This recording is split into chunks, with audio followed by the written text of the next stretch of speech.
Welcome to The Journey, a different kind of storybook. Today's story is Second Chances. So please, make yourself comfortable and see if you see yourself or someone you know or love in the story.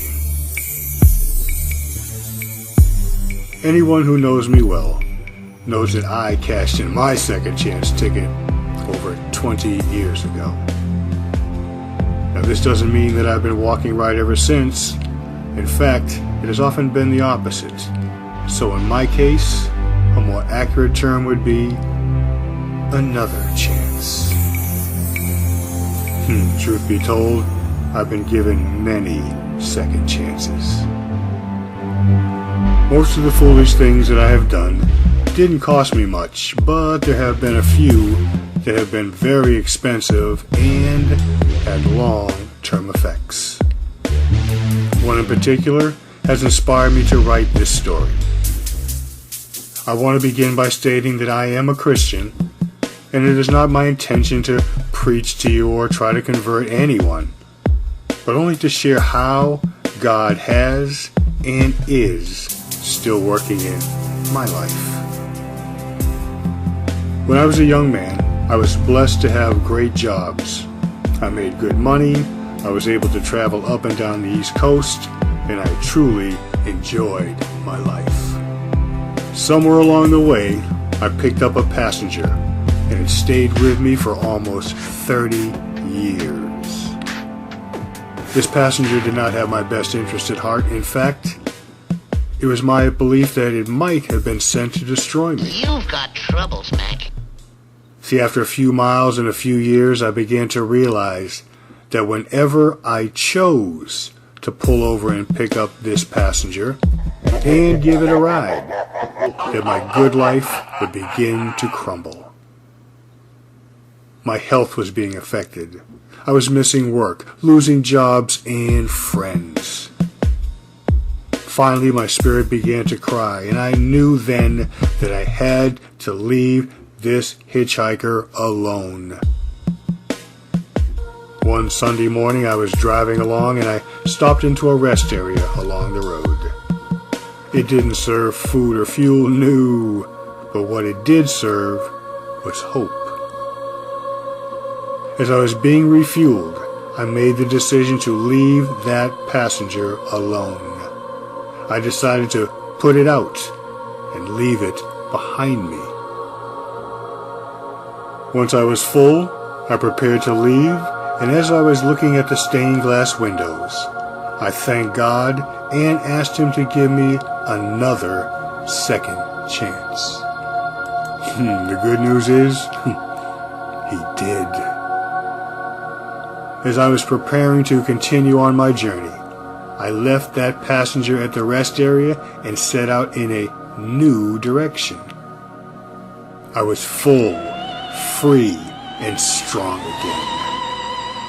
I don't know why so many times along this journey that I still felt the need or desire to continually pull over and pick up this hitchhiker. But that's another story. I will say though, at the time, I didn't realize it, but looking back, each time I chose to pull over and invite the passenger in, it was bigger than the last time. Finally, it got so big that when I pulled over, that it would get in the driver's side and push me over into the passenger seat. Get over. And then it would be behind the wheel. I gave up control, and this ride was not going to be good for me. Now you might ask why I would do that. I did. I guess it's because when I first pulled over, it had the allure of a beautiful, sexy woman. It had the right look and said all the right things, but as we traveled a little ways down the road, it began to change into the ugly creature that it truly was. Can you say, too late? Let's be careful who or what we invite into our lives. Now, I know I got a little sidetracked there for a few miles, so please forgive me and I'll try to get back on course. Do you remember that I spoke of the cost of traveling with this thing? Well, one of the most expensive prices that I've ever had to pay recently showed up, even though the event itself happened more than 5 years ago. I was finally caught and arrested for buying drugs, and I now have a criminal record. Even though I completed and graduated from the local drug court program, and I have turned my life around, the ripples from that rock hitting the water over 5 years ago is still with me today. See, I was recently recommended for a job based on the man who I am today. But when they checked my background and saw the conviction, they had to withdraw their offer. Now, initially I was very disappointed, but I am a glass half full type of guy.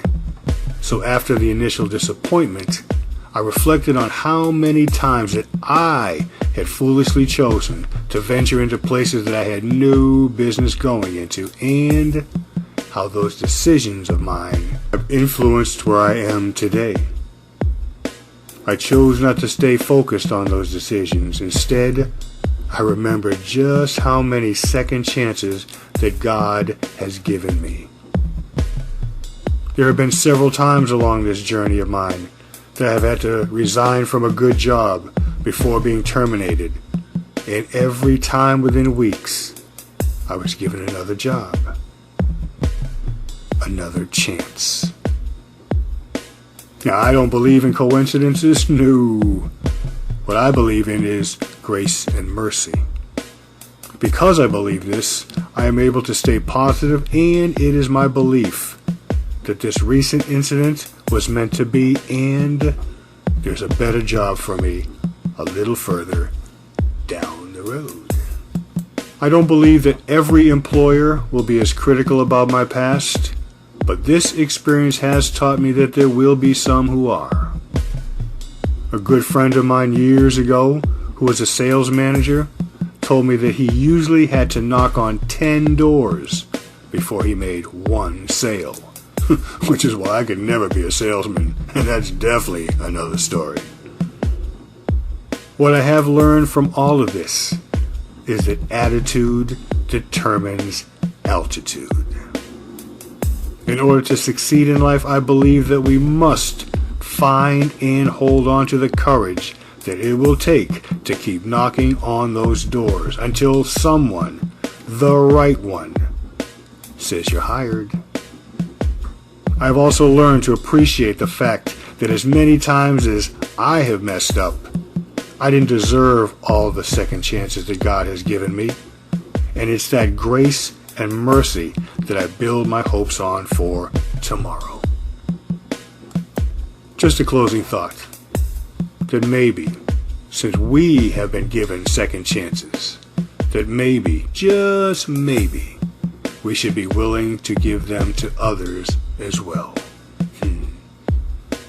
Thank you, Lord, for all of my second chances. Never give up. Never give up. Love and peace, Brother Charles.